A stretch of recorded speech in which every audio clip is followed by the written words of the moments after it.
하나님께서 주시는 말씀은 요한계시록 8장 1절부터 13절까지 말씀입니다. 요한계시록 8장 1절부터 13절까지 저와 여러분들이 한 절씩 교독하신 후에 마지막 절은 함께 봉독하겠습니다. 일곱째 인을 떼실 때에 하늘이 반시간쯤 고요하더니 내가 보매 하나님 앞에 일곱 천사가 서 있어 일곱 나팔을 받았더라. 또 다른 천사가 와서 제단 곁에 서서 금향로를 가지고 많은 향을 받았으니 이는 모든 성도의 기도와 합하여 보좌 앞 금제단에 드리고자 함이라. 향연이 성도의 기도와 함께 천사의 손으로부터 하나님 앞으로 올라가는지라. 천사가 향로를 가지고 제단에 불을 담아다가 땅에 쏟음에 우레와 음성과 번개와 지진이 나더라. 일곱 나팔을 가진 일곱 천사가 나팔 불기를 준비하더라. 첫째 천사가 나팔을 부니 피 섞인 우박과 불이 나와서 땅에 쏟아짐에 땅의 3분의 1이 다 타버리고 수목의 3분의 1도 다 타버리고 각종 푸른 풀도 다 타버렸더라. 둘째 천사가 나팔을 부니 불붙는 큰 산과 같은 것이 바다에 던져짐에 바다의 3분의 1이 피가 되고 바다 가운데 생명 가진 피조물들의 3분의 1이 죽고 배들의 3분의 1이 깨지더라. 셋째 천사가 나팔을 부니 횃불같이 타는 큰 별이 하늘에서 떨어져 강들의 3분의 1과 여러 물샘에 떨어지니 이 별 이름은 쓴쑥이라. 물의 3분의 1이 쓴쑥이 되매 그 물이 쓴 물이 되므로 많은 사람이 죽더라. 넷째 천사가 나팔을 부니 해 3분의 1과 달 3분의 1과 별들의 3분의 1이 타격을 받아 그 3분의 1이 어두워지니 낮 3분의 1은 비추임이 없고 밤도 그러하더라. 함께 읽겠습니다. 내가 또 보고 들으니 공중에 날아가는 독수리가 큰 소리로 이르되 사는 자들이여 화가 있으리니 이는 새 천사들이 불어야 할 나팔 소리가 남아 있음이로다 하더라. 아멘.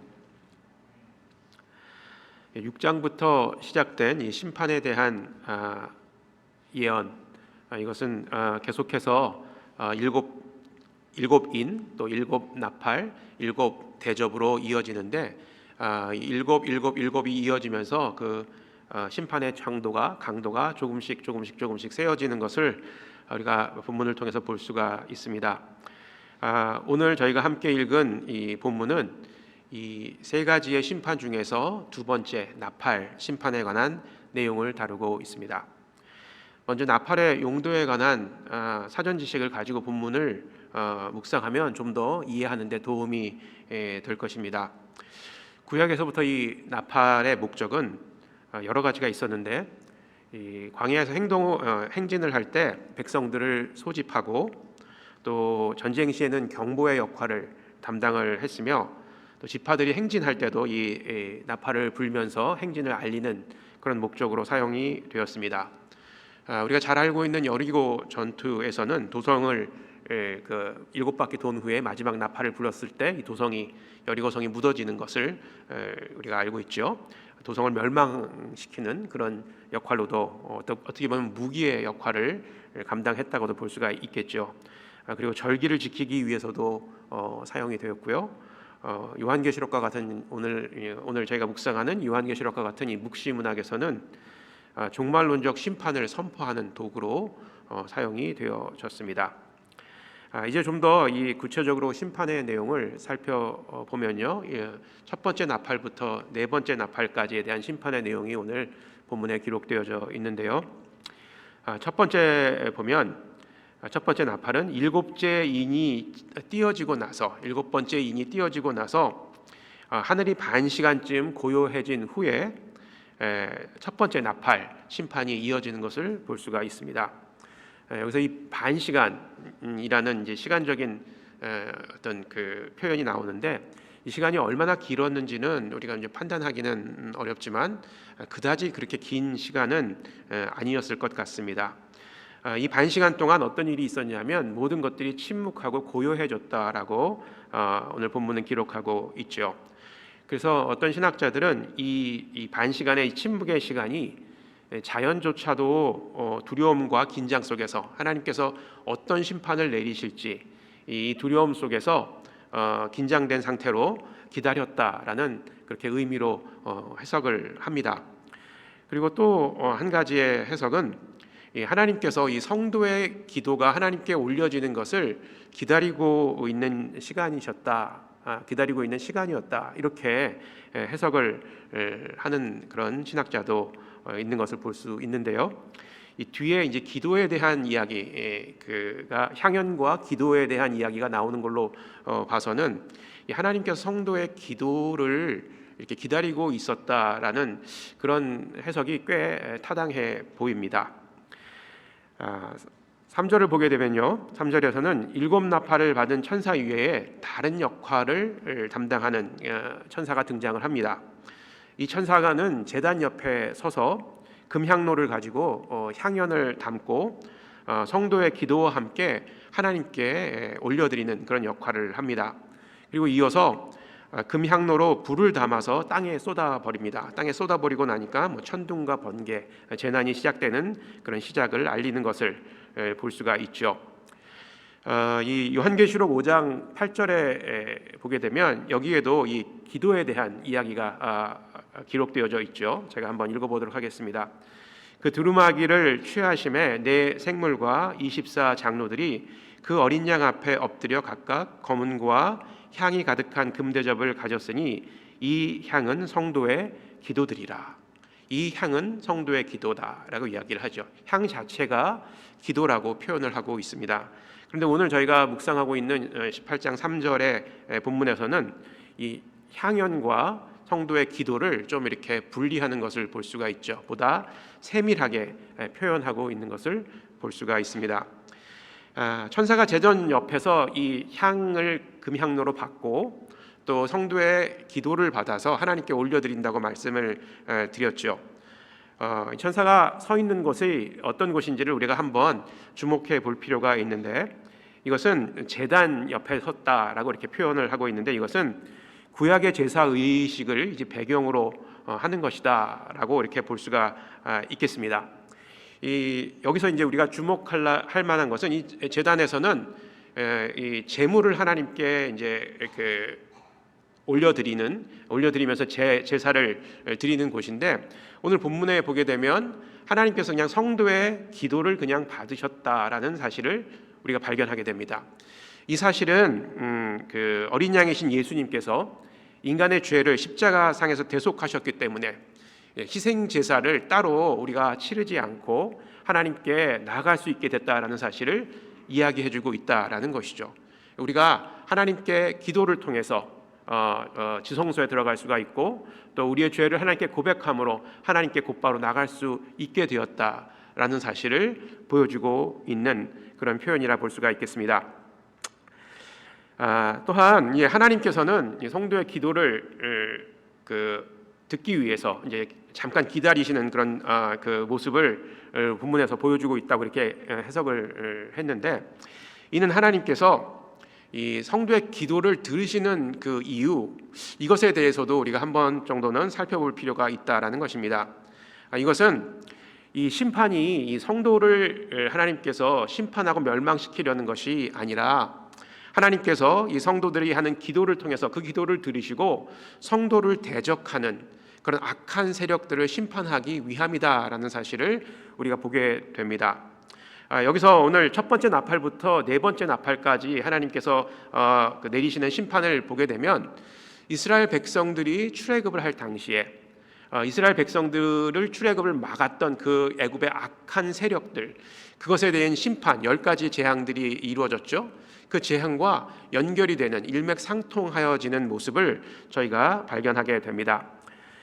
실제로 이 첫 번째 나팔을 불 때 보면 우박이 쏟아졌다고 이야기하죠. 7절 말씀인데, 첫 번째 천사가, 첫째 천사가 나팔을 부니 피 섞인 우박과 불이 나와서 땅에 쏟아짐에 땅의 3분의 1이 타버리고 수목의 3분의 1도 타버리고 각종 푸른 불도 다 타버렸더라. 이 우박 심판이 내려지는 것을 볼 수 있죠. 이 심판에 관한 재앙은 출애굽기 9장에 기록된 일곱 번째 우박 재앙과 연결되는 것을 볼 수가 있습니다.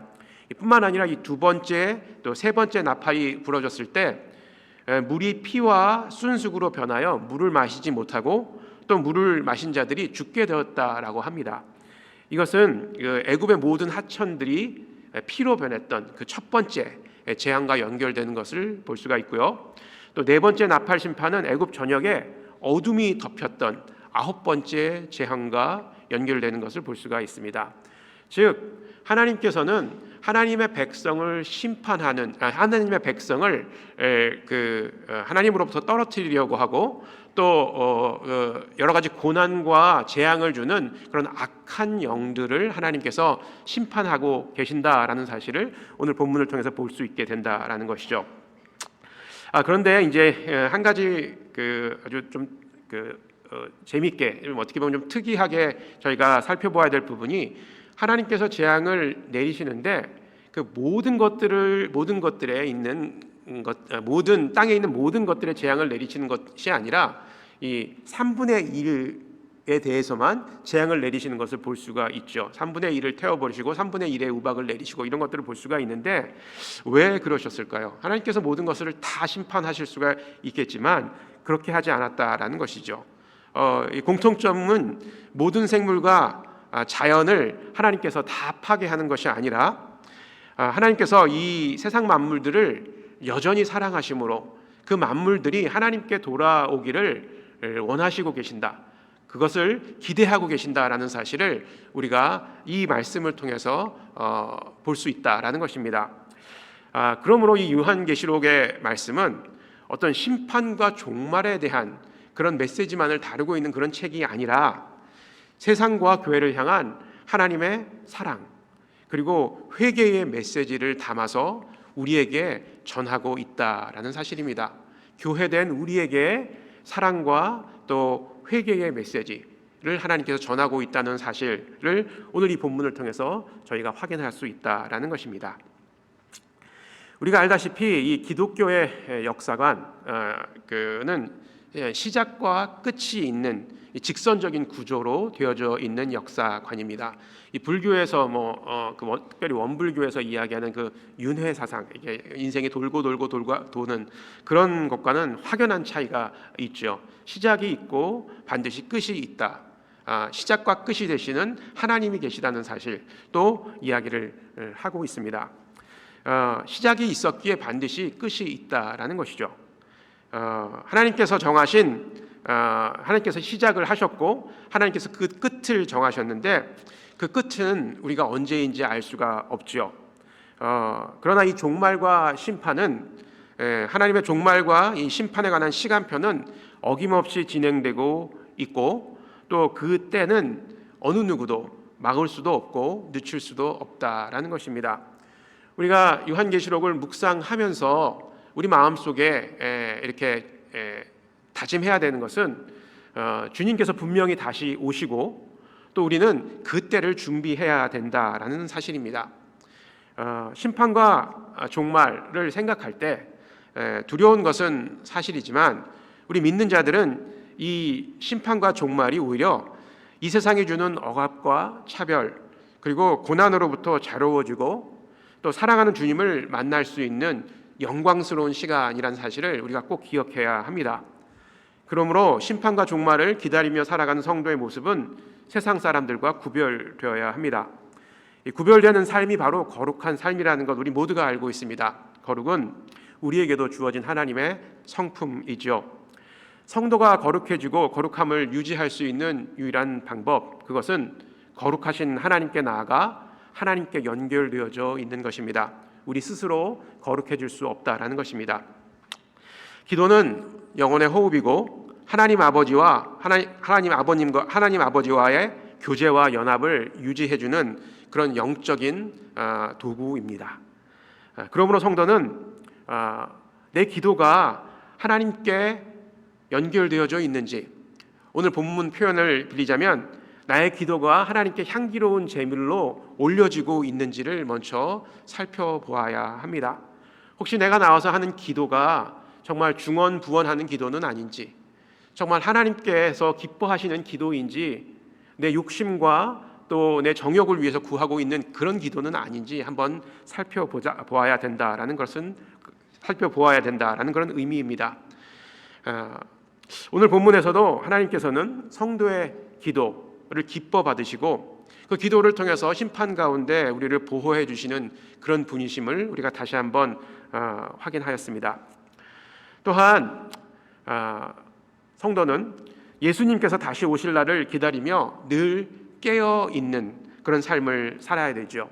그 깨어 있을 때 우리는 거룩한 삶, 구별된 삶을 살 수가 있게 되는 것입니다. 슬기로운 다섯 처녀가 깨어 있으므로 등불을 준비하고 예수님을 맞이할 수 있었던 것처럼 우리도 기도 가운데 깨어 있어야지만 예수님이 다시 오심을 인지할 수 있고 또 준비할 수 있다라는 것입니다. 바로 성도를 거룩하게 하고 성도를 깨어 있게 하는 것이 바로 기도이다라고 우리는 잊지 말아야 될 것입니다. 말씀을 마치겠습니다. 성도 여러분, 이 요한계시록을 묵상하면서 스스로에게 꼭 다짐해야 될 것이 있습니다. 하나님, 기도 가운데 거룩하게 하여 주옵소서. 하나님, 기도 가운데 깨어 있게 하여 주옵소서. 그러므로 주님 오심을 준비하는 그런 하루하루의 삶을 살아갈 수 있도록 하나님 도와주시옵소서. 이 기도가 오늘 이 자리에 모인 여러분들의 기도가 되기를 주의 이름으로 축원하며 함께 기도하도록 하겠습니다.